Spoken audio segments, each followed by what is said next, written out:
Hello and welcome to On Boards, a deep look at driving business success. Hi, I'm Joe Ayub, and I'm here with my co-host, Raza Sheikh. On Boards is about boards of directors and advisors and all aspects of board governance. Twice a month, this is the place to learn about one of the most critically important aspects of any company or organization, its board of directors or advisors. Joe and I speak with a wide range of guests and talk about what makes great boards great or makes a board unsuccessful, what it takes to be a valuable member, and how to make your board one of the most valuable assets of your company.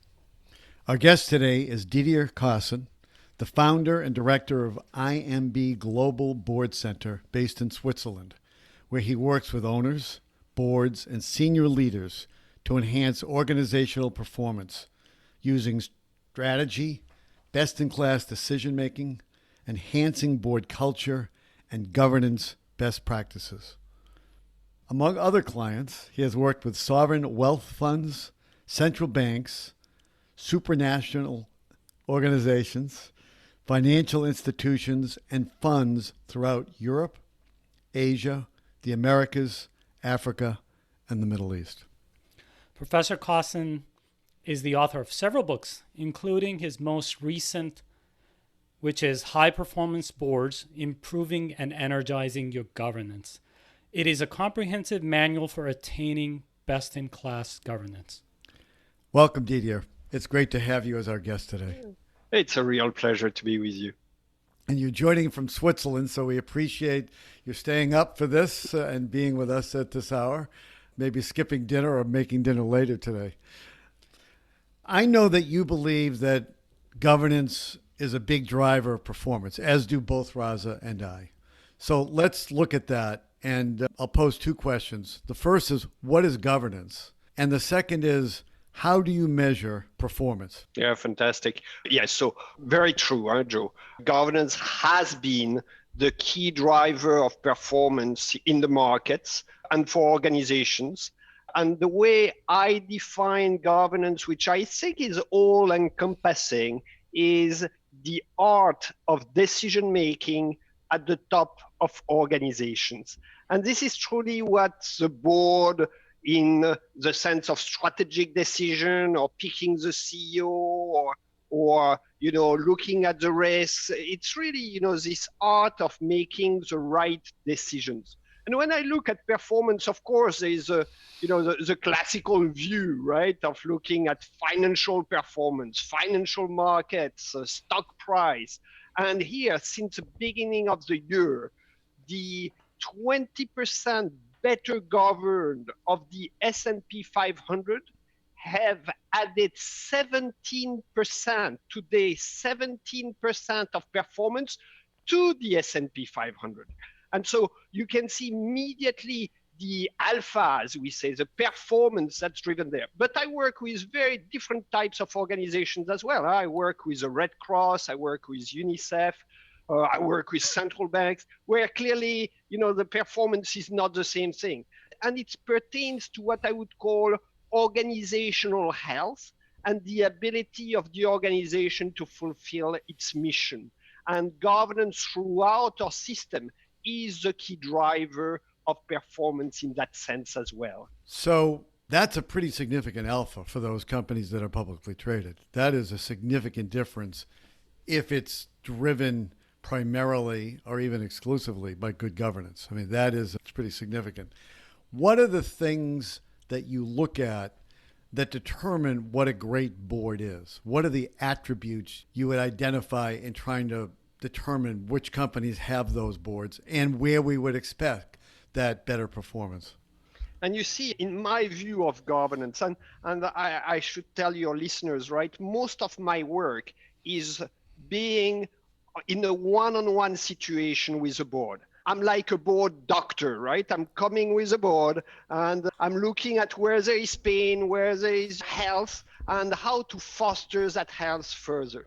From that angle, I'm not going to define governance like the financial guys do by number of independent directors, size of the board, CEO, chair separation, gender diversity, of this kind of mechanics. These mechanics are driven by what drives fundamentally governance. And maybe we could start with values, a sense of accountability and responsibility of the individuals involved, long-term view, right? Thinking about the next generation, the agility. But all of these become quickly too complex to observe, to foster. And so I've come to my own process of clinically looking at governance. When I work with a board, how can I assess in 10, 15 minutes, right, what works well, what doesn't work well? And I use a model which I describe in extenso in the book you've mentioned before, 4 pillars of governance health, which I found is quite systematic across culture. Works well in the United States. I've used it quite a bit in the US, but it does work in Singapore. It even works for state-owned organization in China. So I tell you, it goes from all ranges, Cuts across all cultures. Yes. So what about the people? Obviously, in putting together the culture that you're describing, there must be things you're looking for or you would advise your clients to look for when it's thinking about board composition. It's not just skills. It's not just experience. There are other attributes that you must be obviously weighing pretty heavily. What are they? Yeah, so I mean, first, you're right. We still need to have the skills and the competencies, right? We should not discount that, because from time to time you see boards without the competencies, and that's of course basket cases, right? So first, the basics, the skills and the skill mapping. Yeah, it's a given, right? That's right. But then I figured out there are 3 other dimensions that I pay a lot of attention to. One is simply the dedication from the board members, the level of caring for the organization, the level of passion, the level of commitment, because we are human beings and part of our human quality is that level of commitment. The second one is, what do people pay attention to? I see great boards that somehow are being drifted into looking only at the past, for example, only looking at regulatory issues. So I call it focus. Do you have a board that focuses on what matters to the organization? And the third is really diversity, but in a deep way, diversity of perspectives.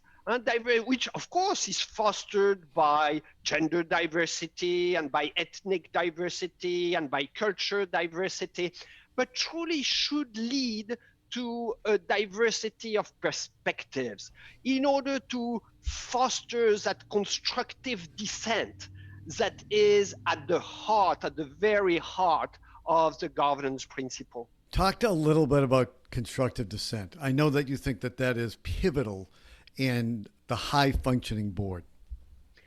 Yeah, you see, when you're tackling the most complex decisions in life, it can be a large acquisition, it can be simply, an employee policy.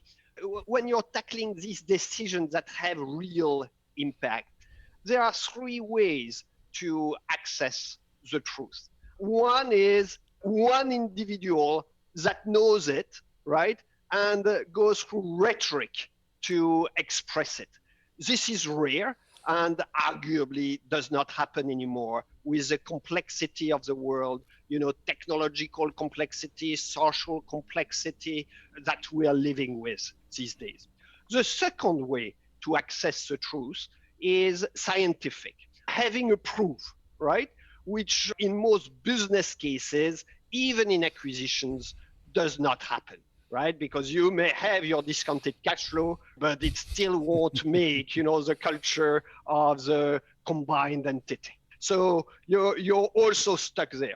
And so we are left with the third one, right? Which is dialectic. And dialectic is the meeting of great minds, of well-informed great minds that through a dialogue build up towards a better decision, and thus constructive dissent. Yes, dissent, having a different view, but in a constructive way for the organization, bringing the decision to a higher level. And whatever we do in governance, it's about fostering that constructive dissent towards decisions. So when a board is looking for a new member, what should it be looking for to determine that this new member will fit into this structure, that he or she will add to the constructive dissent, will add not just to the diversity of opinion, but will be and I'll use the term cultural fit with the board? Yeah, it's a great way to ask this question, right? Because typically we start from the skills and we start, we need a tech guy, right? Or we need a finance guy, right? And we start from the competencies. And I tell you, my observation is that competency has less impact on decisions than personality. Mm-hmm. You take a conservative tech guy, right? And that tech guy will not drive innovation. You get an open to experience type of finance guy, and he may actually, or she may actually lead towards innovation, even in tech. So personality of the board members. I even do now mapping. I use a tool called NEO, the Big Five personality traits. Plenty of psychometrics. There are alternatives. I like NEO because it's scientific. It's not a consultant type of thing. But, and the best chairs do that naturally, right? Because they understand the personalities even better than whatever psychometric is going to give it to you, right? And they figure out. And I like the way you ask your question, because is it a cultural fit, or is it enough of a cultural tension that you actually create a new culture that's a bit more open and a bit wider, right? Hence the role of true diversity, because true diversity is painful. Whoever says he or she is comfortable with diversity, right, is misreading it. That's not true diversity, right? Go and talk to a Taliban in Afghanistan and you won't be comfortable, right? And let's be clear, right? That's real diversity, but maybe you don't want that one on the board, right? You have to pick your diversity. Yeah? But you see what I'm saying? Yeah. Real diversity is going to be painful. And you've got to figure out the level of pain that somehow it's acceptable to drive an effective governance with it. So the dialogue has to remain, right? But you need enough tension in that dialogue somehow. How often should boards be offboarding and finding new board members to add to the dynamic of the group? Yeah, it's an intriguing question as well. Huh? First, I'm a strong believer in meritocracy. We do not have enough meritocracy in boardrooms. And we have many boards that get comfortable with the board members that get comfortable, and somehow it's not very well socially accepted to remove board members. I was discussing that with the chair of a $250 billion pharma company, was telling me that he has figured out his most important role is to be able to let board members go elegantly. Right, to find the way, right, for them to go. That's not easy. It's not easy. I have a chair, smart man, who's at the beginning has announced that one board member would leave every year. And that's, 8 board members. It's still a tenure of 8 years, right? But hey, it's based on meritocracy. But we know one of us leaves every year. And that's a renewal. Interesting. Fundamentally, we need renewal. We need renewal because the world is transforming, right?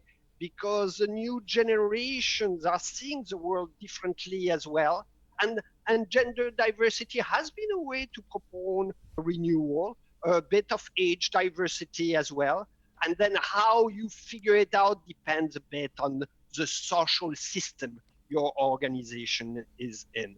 But yes, constant renewal is a good thing. You need, of course, a bit of stability. You need the historical knowledge of the organization as well, right? Mm-hmm. To be fair, I have an organization, an international organization, where board members had maximum tenure of 2 years. And that's terrible as well. Oh, that's crazy. But in the corporate world, it is crazy. Years. 2 years. So that was very unhealthy.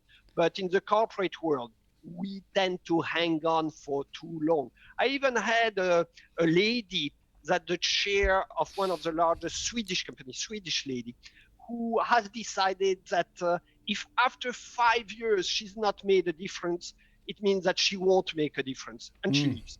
And typically she doesn't stay on her boards more than 6 years. And she says 6 years is plenty of time. If you haven't made a change in 5 years, right, it's not in the next 5 years. Interesting. Yeah. Not many people will do that. That's for That's sure. right. That's right. Didier, to our original question of tying companies' performances to boards' performance, would that be true that always an effective board means an effective performance or higher performance of the company? Is it possible that you have a high-performing board, but the company is not performing well, or vice versa? It's hard for me to envision. I can certainly see a company for which the purpose is not to maximize financial performance, where service to customer, think of a Wikipedia or something like that, right? Service to customer, and that I can envision. I can also envision a board that would be disrupted by owners. And I've seen that case. So high quality board, but the shareholders are in fights and are disrupting, but it still creates a board that doesn't work that well, right? Because of that disruption. It's very hard for me to see a well-organized and highly performing board in an underperforming organization. I haven't seen that, but then the definition of performance may, of course, vary across organizations. Didier, you have seen a lot of boards. What is your assessment of the general state of global health of governance across the world? Is the world getting better at running boards? And then what have you seen in comparison with US board and the rest of the world and non-US boards? What have been the differences in practices, and what is the state of our affairs for governance across the globe? I was quoted for saying in a famous financial newspaper that 90% of boards are failing. I think it's improving a bit because people have more awareness now, and I see in general better boards.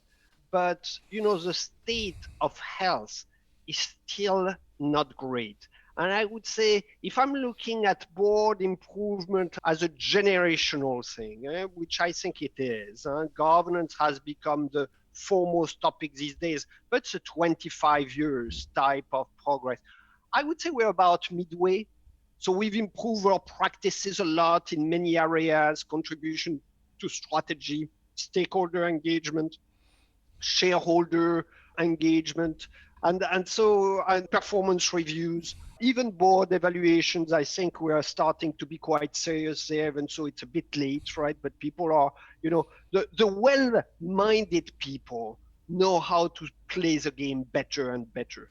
And I think that's what matters, right? Those that want to achieve have the tools to achieve. I'm rather a meritocratic type of person, right? I think if the boards that are willing can do a good job, right, we're home free.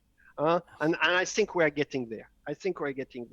All right. So we have hope and we are improving in general. Yeah. The USA used to be the lighthouse, right? It used to be, what the world would follow.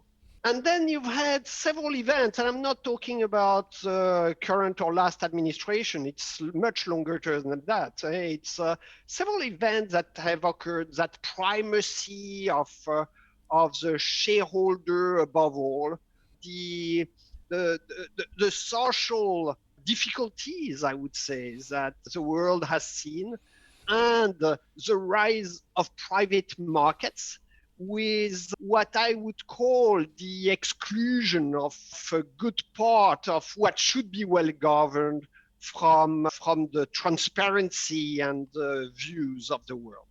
And so these different trends have made it that competing systems, not substitutes, but competing systems have come up, right? What I would call the Scandinavian stakeholder system, with, often employees on boards and a rather, I wouldn't call it socialist, but closer to socialism, let's perspective, with advantages and disadvantages. I've seen a very effective governance promoted by large sovereign wealth funds that are very directive with strong views. I've seen the Singaporean model where people align through culture and not through constraints, but through culture, and somehow can still foster good governance as long as you own these values that are there. And so I've seen alternatives. And to tell you the reality, I'm working with a Pan-African company, an African company that has excellent governance, where the whistleblowers are there and they're moving the game. And I'm seeing some European companies that are transforming at speed. And we're still taking lessons from the US. Nice. Because the US is still that fantastic area of innovation, etc., right? Tech governance. And how do you think tech governance? Huh? Yeah. And so what I find is that the world has just grown richer. And the large cap US model is not a model anymore.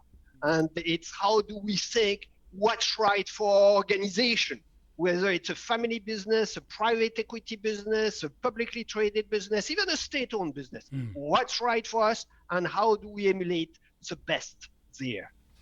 Excellent, yeah. I want to go back to something you said, though. You are quoted as saying that 90% of all boards are failing. Is that an accurate quote? Yeah, it came, it's not scientific, right? But it came from my practice, and I have to tell you, I don't see healthy board. Let's be very clear, right? But overwhelming majority of failing? Yes. At least 5 years ago, and I would say now, it is the majority by far. Maybe it's more 70%, but it is the majority. Maybe I have high standards, But that's okay. That's good. But when I say failing, I mean, in my view, they are not fulfilling their fiduciary responsibility to the organization. Okay. So the organization may still be resilient, right? But in my view, they are not fulfilling their fiduciary responsibility. And it may be because of their own choice. That's the worst case. It may be because of limitations they don't have the courage to address, which is, I would say, more common.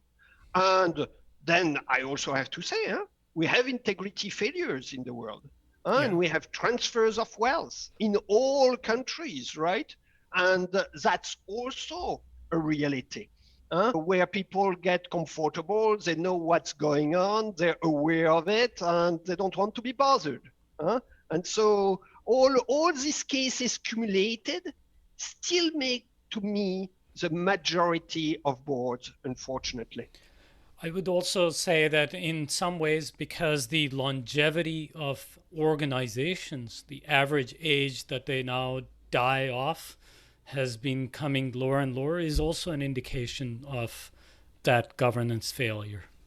Rather, this is so true, right? But to me, this is healthy in our system. This is, of course, the wealth of the capitalistic system. It's a natural selection process. And this is what I love, right? It's organic, it works. And it's not capitalism as an ideology, right? It's a system of natural selection where, the strongest, the healthiest will do well and will organize themselves to do well. And that's a good sign of natural selection on governance, which exists and is there. And the US is, of course, doing that perfectly well with the different systems. And by the way, diversity in all these structures shows the quality of system governance. Private equity in competition with publicly traded, widely held, with publicly traded with a family anchor, with privately held by a family, with, agencies, even with non-profits, right? That whole organic system works great. Very well said. What are the issues that lead to board failure? The primary issues. So first, I've had my 4 areas of failures where I see where boards killed their organization. And the first one is technical risks, right? And you'd think, for example, of BP with the Macondo field explosion, where the board didn't even have on their risk map that specific risk. Or think Boeing, right? That's also a technical risk issue. The second one is strategy and strategy involvement. Classic is, digital photography and Kodak, of course. The third, which I pay a lot of attention to and is very sensitive and people don't think enough about that, is the quality of the relationship between the executives and the non-executives. Is this a trusted relationship, right? Is there a free flow of information? Is there psychological safety in that relationship? And the fourth are simply integrity issues, because I see major corruption, conflict of interest, and more than what people admit, right? And sometimes it's soft, right? It's soft conflict of interest, but it's still there. And somehow that disturbs the role of the board in a very fundamental way. And so for me, these are the 4 key drivers. But then in today's world, you have all the elements to integrate in that, right? The technological transformation, the shareholding activism, all the different drivers that are engaging the extraordinary dynamics that we have in today's world. It sounds like a lot of that comes down to the failure to identify and manage risk. I tend to agree with you. But risk in a deep way, right? And typically, by the way, a good risk practice to me, just dealing with a large organization on that, and I don't think they're doing a good job on risk. And they have fantastic risk processes, and they have a very elaborated ERM, and they do all their risk maps per subsidiary, etc., right? But a good board work on risk is for the board itself to elaborate its own view of risk as differentiated from management, right? Because again, we are back to dialectic, right? You need to have all these different views and different angles.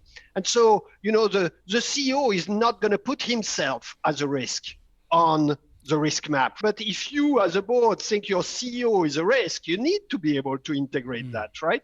Or culture as a risk. And typically you need that perspective from the board. So I would say that risk work is essential to good board work. Now, Joe, I'm a little careful because maybe a lot of people see risk as a process, right? And they just follow the process and they think they've accomplished their risk duties. And objectively, if that's what we're thinking about risk, then no, the board work goes much beyond that, right? Yes. But if you're thinking risk in a deep way, I fully agree with you. Yes. I love the quote from one of the venture capitalists that says, failure comes from failure to imagine failure. Very good. Yeah, I like that. That's a good one. Yeah. Excellent. Didier, I want to talk about your most recent book, High Performance Board, a practical guide that is envisioned for improving and energizing your governance. What was your goal for writing that book? Who's your intended audience? How is it intended to be used? Tell us about your book. Well, I have 20 years of practice helping boards get better, right? Improve themselves. And so I've developed so many tools, so many exercises, so many ways to improve, so many ways to think about where you need to improve, that I thought it would be nice to have that. And I didn't see a book that did that. And so I decided, why don't I compile everything I've done here for boards, make it, a bit consistent and rational so that people have a bit of a guide if they join a board or if they are on a board on how to help that board improve or to help themselves improve as board members. And very fundamental to that, and you hear it, and I think we're all in agreement here, is governance is a fundamental driver not only of organizational health, but of social well-being for the future.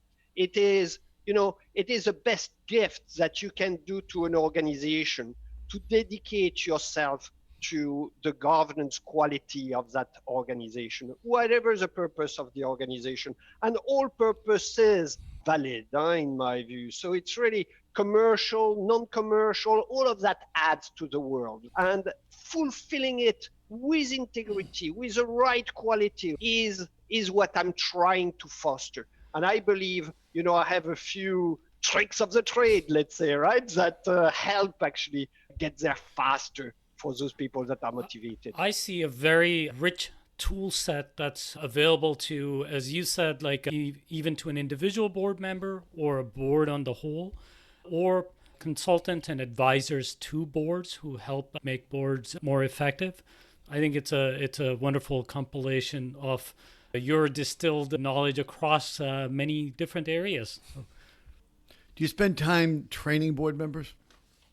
Yeah, quite a bit. Training is not quite the right word, right? I prefer educating because I don't do training. For example, I wouldn't do a training on risk techniques or a training on fraud detection, but I tend to try and elevate them, right? Educate them around key issues, sometimes very, very senior individuals. And I do one-on-ones with chairs of large organizations.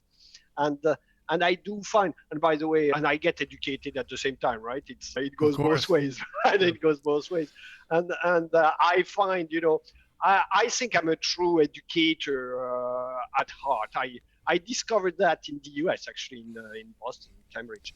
And to me, this is, it's so beautiful, right? To figure out how to be better, right? And somehow we all have that capacity, and our organizations have that capacity. And so I'd like to foster that. And I do that one-on-one with board members indeed. That is a terrific thing to be striving for. That's for sure. Didier, we have a bunch of rapid-fire questions for you. What have been the two best boards in your board career and why? Neste in Finland, oil and gas company, decided to move into biofuel, manage that transformation, multiplied its market cap by a factor of 5, while all the other majors divided theirs by a factor of 3. Wow. And I think that's a transformation I want to see. And then I would say one humanitarian organization I work with and has completely transformed its game. And I have to be discreet about it, but I'm really glad about that. That's a good force for the world. Wonderful. What board practice do you recommend that most boards should follow? Well, I think constructive dissent, right? The dialogue, Exactly. ensuring the dialogue. I think whenever you see someone not participating, whenever you see that, somehow it's not free flowing, that there are groups that are forming, you're losing it, right? So pay attention when you lose it. Awareness of constructive dissent. Well said. Number one rule you'd implement for conducting board meetings if you served as a board chair? Equal participation and the continuous board evaluation, awareness of our performance, right? How good are we? Awareness with equal participation. Boy, I couldn't agree more on both of those points. Favorite book or books that you've read in the last year? Anything in particular?